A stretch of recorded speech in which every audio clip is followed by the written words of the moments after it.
Et donc, de quoi parle ton livre?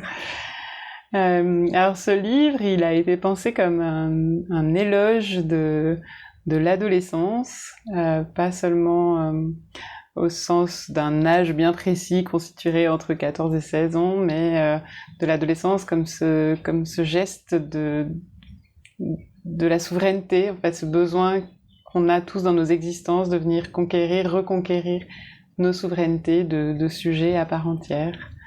Donc voilà, et pour parler de ça, je me suis appuyée sur un passage des évangiles très célèbres qui s'appelle la parabole du fils prodigue, en changeant un peu l'axe de lecture habituelle. Souvent cette parabole est lue avec comme climax le retour en fait du fils, hein. Et je me suis intéressée plus spécifiquement à son départ, à cette nécessité du départ des terres familières, et qui finalement fait écho à une tradition biblique beaucoup plus vaste, qui est la tradition abrahamique, le fait de quitter, voilà. Et pourquoi le fait de quitter t'intéressait plus que le fait de revenir? Le fait de quitter m'intéressait parce que quand même parallèlement, il se trouve que je suis mère de 2 adolescents et que ce que je vois s'amorcer là dans ma vie, c'est qu'ils sont en train de partir. Je les vois préparer en fait leur départ. Je vois que c'est à ça je vois que cette période de vie de notre famille s'apprête à être fortement marquée, non plus par leur arrivée, mais par leur départ. Et c'est très beau d'assister à ça. C'est aussi très ambivalent. Ça suscite des émotions très ambivalentes. Et j'avoue avoir écrit ce livre aussi pour m'accompagner moi-même, en fait, dans cette acceptation du départ comme un signe de santé, comme la possibilité pour eux de se mettre au monde, en fait, par eux-mêmes, que je sois pas la seule détentrice de leur mise au monde, la seule responsable de leur mise au monde, mais je les vois, en fait, ratifier leur naissance. C'est une expression que j'ai relue chez un poète jésuite que j'aime beaucoup, Paul Baudiquet, cette expression de ratifier sa naissance, mais même encore plus fort, se remettre au monde. Je les vois, en fait, accoucher d'eux-mêmes. Et alors, ça me dépossède complètement, et en même temps, force est de constater qu'il en va de leur santé, en fait, et de leur souveraineté, de leur capacité à être autre chose que juste mes fils, quoi. Ce qui n'est pas une identité en soi. C'est pas la finalité de leur vie d'être mes fils, quoi. Donc voilà. Donc, ce qui t'intéresse dans l'adolescence en elle-même, c'est vraiment ce processus de s'accoucher soi-même. Ouais. Oui, c'est que partant de cette expérience personnelle, alors comme je fais souvent dans mes livres, c'est un entretissage entre une lecture biblique très orientée, hein, je prétends pas, je prétends pas donner la lecture de cette parabole, mais en tout cas une lecture qui rejoint du coup une expérience plus personnelle, mais aussi universelle, et qui s'élargit au-delà de la question du départ des enfants à cette question de qu'est-ce qui nous met au monde à chaque moment de nos vies, de quelle mainmise il va falloir nous défaire. Et ce que je trouve très très beau dans le texte, dans cette parabole du fils prodigue, c'est que le fils part alors même que la situation chez son père a l'air plutôt confortable. D'ailleurs, il y a l'aîné qui reste, c'est le second fils qui décide de partir. On voit bien que l'aîné reste en situation de confort, il y a toujours à manger, le père a l'air d'être dans une situation matérielle plutôt favorable, il a des serviteurs, et rien ne nous laisse entendre qu'il soit spécifiquement tyrannique ou malfaisant, puis d'autant moins qu'on sait bien que l'arrière-plan symbolique de cette parabole, c'est que le père représente Dieu, donc on voit bien en fait que tout est bon dans cette maison, mais pourtant, même quand tout est bon, il faut savoir partir. Et du coup, je trouve intéressant de voir un départ qui soit pas orienté par la nécessité, par l'urgence matérielle de partir, par l'exil, comme on le voit par exemple dans le mouvement du peuple d'Israël en Égypte. Il faut partir parce que la condition est mauvaise en fait. Là, c'est pas ça. Il faut partir quand même quand tout est bon, parce que sinon on ne se met pas au monde soi-même en fait. Et ça, je trouve que c'est un mouvement qui est très important. C'est un mouvement qui, en plus, à mesure que j'écrivais, commençait à rencontrer aussi un écho un écho politique au sens au sens arendtien du terme, parce que c'est un livre que j'ai écrit pendant la crise sanitaire, donc aussi pendant les confinements successifs, et où je voyais du coup ce désastre du monde qui nous refoulait tous, en fait. C'est-à-dire qu'on pouvait plus se remettre au monde, parce que le monde nous refoulait, et puis peut-être spécifiquement là, alors pour le coup pour les jeunes,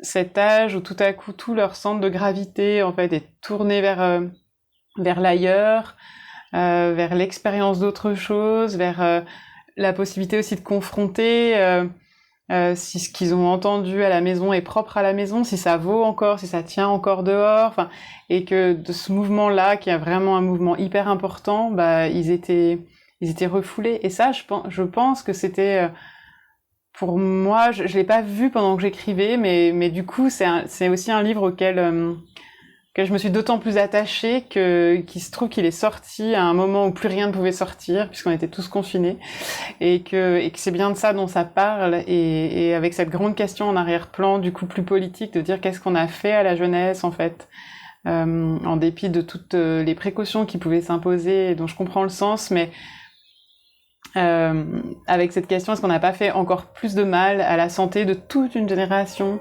en les laissant pas se frotter au monde et se remettre eux-mêmes au monde, quoi. Est-ce que l'évangile dit quelque chose de la société aujourd'hui? Est-ce qu'il l'aide à voir autrement ce qui se passe? Je crois que c'est une question très difficile, parce que je pense qu'en fait, les lectures qui prétendent pouvoir éclairer quelque chose de la société sont toujours extrêmement induites, quoi, extrêmement... Voilà, moi aussi, je joue avec le texte, je m'autorise à jouer avec le texte, donc du coup, d'une certaine manière, je le manipule. Donc, je serais assez prudente sur ce que l'Évangile peut nous dire politiquement aujourd'hui, mais je pense que c'est un texte qui a une force politique parce qu'il agit, pour moi, de mon expérience de chrétienne, c'est qu'il agit sur le sujet, sur cette question de la souveraineté, en fin de compte. Et il y agit à l'endroit même du religieux, qui malheureusement a toujours cette tendance à écraser le sujet plutôt que de le faire advenir, qui est exactement le geste inverse de celui du Christ pendant tout son ministère, qui est de mettre debout, de nous croire capables, et de venir en fait montrer notre capacité plutôt que d'essayer de nous dominer et de nous rendre dépendants. Et c'est exactement ça dont il s'agit dans cette parabole. C'est dire, mais pars en fait.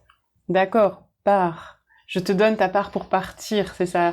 Et y compris pour partir de l'église, y compris pour partir de toute forme de domination, de tout ce qui empêche le sujet d'être maître de lui-même. Et donc c'est extrêmement subversif, et c'est souvent un peu l'inverse de ce qui a été prêché, parce que le rapport le plus facile à l'autre, c'est celui soit de lui déléguer notre vie, donc de le laisser être le souverain de notre existence, soit de le dominer et de faire de lui une marionnette. Ce sont les rapports les plus faciles, en fait, les plus accessibles dans la relation. Et ce sont aussi tous les pièges qui conduisent immanquablement à la violence et qui se rejouent qui se jouent pas seulement dans les relations individuelles, mais qui se rejouent dans des groupes plus ou moins larges, jusque dans la société.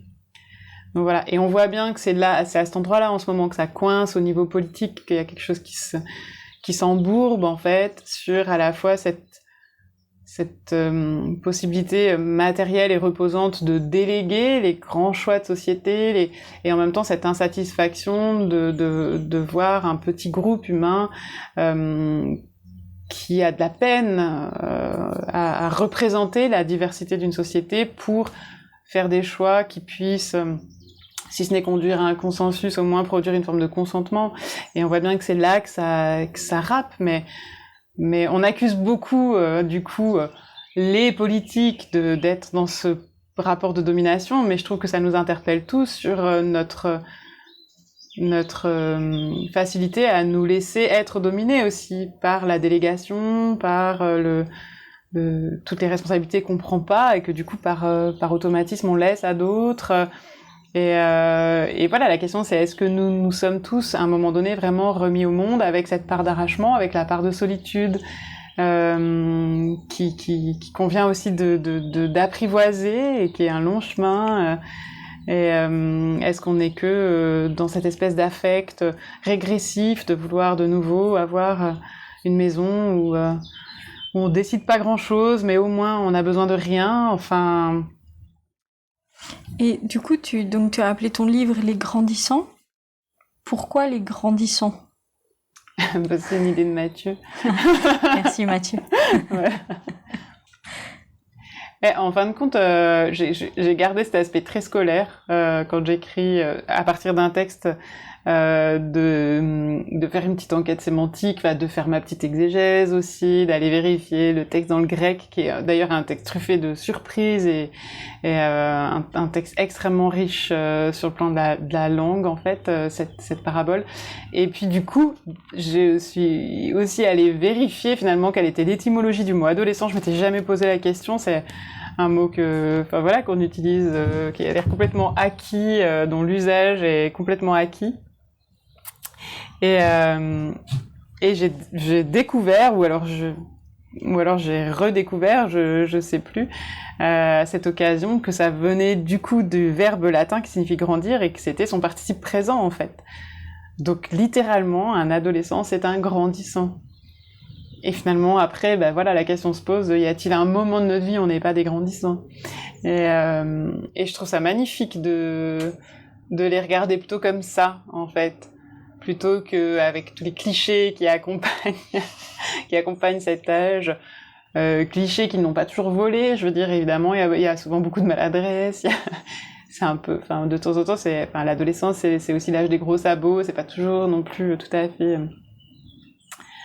dans la dentelle ou dans la subtilité, mais j'entends aussi que justement il y a des moments de la vie qui doivent contenir une forme de brutalité, que cette brutalité en fait elle est proportionnelle à la vitalité qui est la leur, et que peut-être le plus inquiétant ce serait qu'il y ait pas que ça déchire pas quoi. Et finalement on a complètement acté que l'accouchement est quelque chose qui déchire en fait au sens propre ou au sens figuré, et ça c'est admis, et on admet moins ça de l'adolescence. On a l'impression qu'il faudrait qu'après ça se passe bien. On continue, je trouve, à véhiculer une image sociale de ce qui est bien, c'est que ça se passe bien. Et moi je suis pas sûre que ce soit bien que ça se passe bien, et je pense que de temps en temps il y a quelques épisodes de vie, des moments de vie où je dis ça sans aucun dolorisme, mais je pense que la santé passe par quelque chose de l'arrachement, par quelque chose de la blessure. Et oui, il y a une blessure dans l'adolescence, une blessure de se dire que nos parents ne sont pas suffisants en fait, et une blessure pour les parents d'entendre que nous ne sommes pas suffisants pour les êtres que nous avons mis au monde, qu'ils ont autre chose à vivre que d'être juste nos enfants. Et je trouve que cette blessure, elle est hyper féconde, en fait.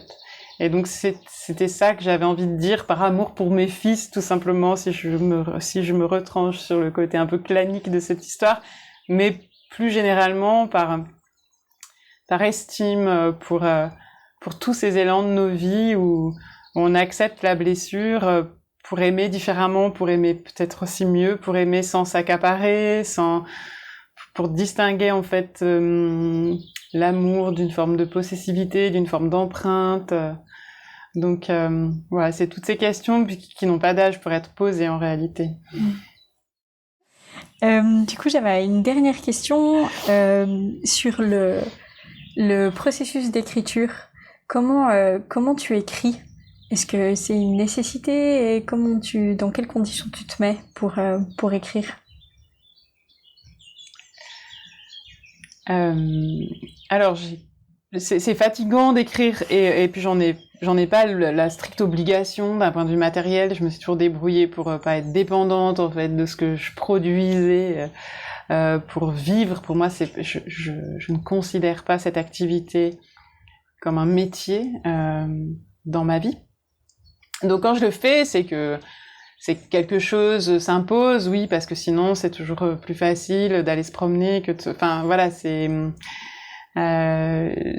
toujours j'ai toujours une forme de résistance à ça, hein, parce que ça prend beaucoup, oui, ça prend beaucoup, pas seulement du temps, ça prend beaucoup d'une disponibilité plus générale. C'est vraiment un temps de solitude et de retrait, en fin de compte, l'écriture. Et donc, qui a un coût dans les relations, qui a un coût dans le quotidien, dans l'efficacité pragmatique du quotidien aussi. Donc, j'imagine de ce point de vue-là que ça doit correspondre à une forme de nécessité, oui.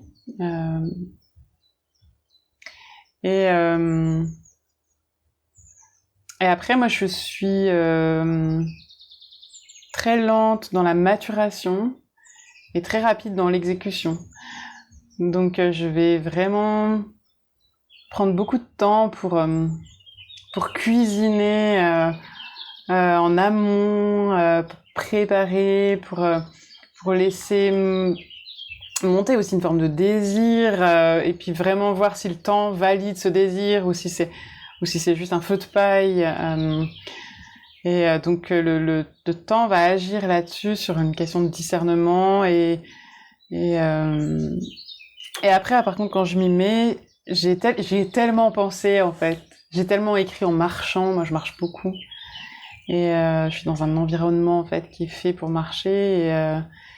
Et du coup, j'écris beaucoup en marchant. Et donc, je pense qu'il y a un travail un peu souterrain, un peu préparatoire, aussi dans le sommeil, aussi. Enfin, il y a quelque chose qui couve, en fait. De très souterrain, très secret. C'est des moments c'est un peu comme les débuts de grossesse, on ne dit pas. On n'en parle pas encore aux autres, c'est son petit secret à soi. Et puis alors voilà, après, puis j'écris des livres courts aussi, j'aime pas, je suis très bavarde dans la vie, mais je suis pas du tout bavarde dans l'écriture, je suis extrêmement concise. Je suis aussi concise par écrit que je me disperse à l'oral. Et donc après, oui, je trace une ligne, en fait, à l'économie et qui est toujours assez tendue, en fin de compte. Et c'est un immense plaisir, quoi, quelque chose vraiment de... Et puis c'est aussi une épreuve, il y a aussi une forme d'arrachement qui se rejoue dans la publication du livre, ensuite, de le partager, d'en brûler d'envie en même temps, de pas être sûr d'en avoir le courage, enfin... Donc voilà, à chaque fois c'est une histoire qui se répète avec des étapes qui à la fois sont familières, puis à la fois sont toujours à refaire et qui sont différentes pour chaque livre. Chaque livre a un écho en soi-même déjà qui est différent. Tu cites beaucoup d'auteurs dans ce livre-là en particulier, mais dans tous tes livres. Donc tu prépares aussi en lisant beaucoup, tu te nourris beaucoup d'autres écrits. Alors je cherche pas. Je me mets pas en situation de recherche. Ça, je l'ai fait. J'ai fait un doctorat de théologie. J'ai trouvé ça génial de le faire une fois dans ma vie. Mais j'ai compris là aussi que j'étais pas une universitaire et que j'avais besoin d'un rapport plus sensible. On peut pas dire que je brille par ma méthodologie. C'est pas vraiment mon... Et je crois d'ailleurs que c'était déjà une remarque de mon jury de thèse. Les idées sont bonnes, mais... La méthode, c'est pas ça. Et c'est aussi parce que j'aime bien ne pas tout maîtriser, tout expliquer, laisser aussi quelque chose advenir. C'était un processus qui avait été extrêmement fort, par exemple avec L'éternité ainsi de suite, un livre précédent qui était complètement inspiré par l'œuvre du sculpteur lausannois Nicolas Zaric, où vraiment quelque chose se passait de plus fort que moi. Il y a quelque chose de l'ordre de la transcendance pour moi. C'est sûr que je peux pas tout à fait distinguer ma foi de l'écriture. Même si je comprends très bien qu'on puisse écrire sans avoir la foi, et avoir la foi sans écrire. Mais en tout cas, dans mon histoire à moi, c'est des choses qui sont impossibles à séparer. Et donc, ce sentiment, justement, de quelque chose de plus fort fait que je vais pas décider précisément de exactement qu'est-ce que je veux dire. Si je sais par avance où je vais, du coup j'ai plus envie d'y aller, ça m'intéresse plus. Donc il faut que j'avance et j'essaye de partager avec celui qui un jour peut-être lira cette quête, quelque chose de la quête en fait. J'ai pas envie de lui faire croire qu'on va fabriquer le truc ensemble alors qu'en fait j'ai déjà fabriqué tout pour lui avant. Donc j'essaye d'être très honnête par rapport à ça, et donc y compris du coup la façon, les incursions d'autres dans le livre sont des invitations qui se proposent, qui se présentent. C'est pas une recherche que je fais en me disant tiens, qu'est-ce que je pourrais lire qui va parler de ceci ou de cela. Et après il y a cette espèce d'effet un peu déformant qui est que quand on est en train de travailler un sujet, quoi qu'on entende, quoi qu'on lise, quelle que soit la nouvelle personne qu'on rencontre, on a l'impression qu'elle est en plein dans le thème, quoi.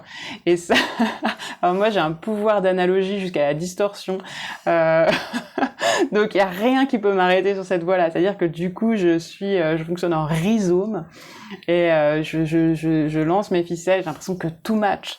Et donc voilà, j'ai une petite naïveté par rapport à ça. Après, par bonheur, j'ai des éditeurs qui sont capables de me dire là, quand même, c'est un peu exagéré. Ou qui voient pas et qui trouvent que oui, ça match. Donc, tant mieux. Mais j'aime bien m'entourer. Et puis alors, du coup, à la fin du livre, c'est le climax de la citation avec Pierre Michon qui parle de la littérature comme une insulte et un salut au père. Et puis quand je suis tombée là-dessus, mais vraiment complètement par hasard, j'étais en train d'écrire ce livre, je me suis dit, mais c'est exactement ça. C'est toute notre vie, la façon dont on se construit personnellement et la façon dont on s'articule avec les autres dans le petit groupe, dans la fratrie déjà, puis ensuite à l'extérieur, dans la société, puis dans le monde, c'est toujours cet équilibre entre l'insulte au père et leur salut, quoi. Qu'est-ce que je salue de ce que mes pères m'ont donné et qu'est-ce que je remets en cause, qu'est-ce que je rejoue, qu'est-ce que je remise, qu'est-ce que je critique, et on n'a jamais fini de répondre. C'est une question qui traverse nos vies, qu'on ne voit pas tout de suite. Justement, l'adolescence a ça d'un peu brute, qu'elle ne voit pas cette question, en fait. En tout cas, je crois pas, moi, que je voyais cette question, en tout cas, que je pouvais me la formuler, la conscientiser. C'était juste une espèce d'éruption. Et puis, avec le temps, on se rend compte que cette éruption, elle vient de là. Elle vient de cette question de l'héritage, cette question de qu'est-ce qui peut être à moi dans ce que j'ai reçu, et qu'est-ce que je dois recevoir par moi-même pour que ce soit vraiment mien, et que je puisse, être, en fait, autonome. Alors, j'avais hésité avec un autre titre qui était Tenir sans tuteur.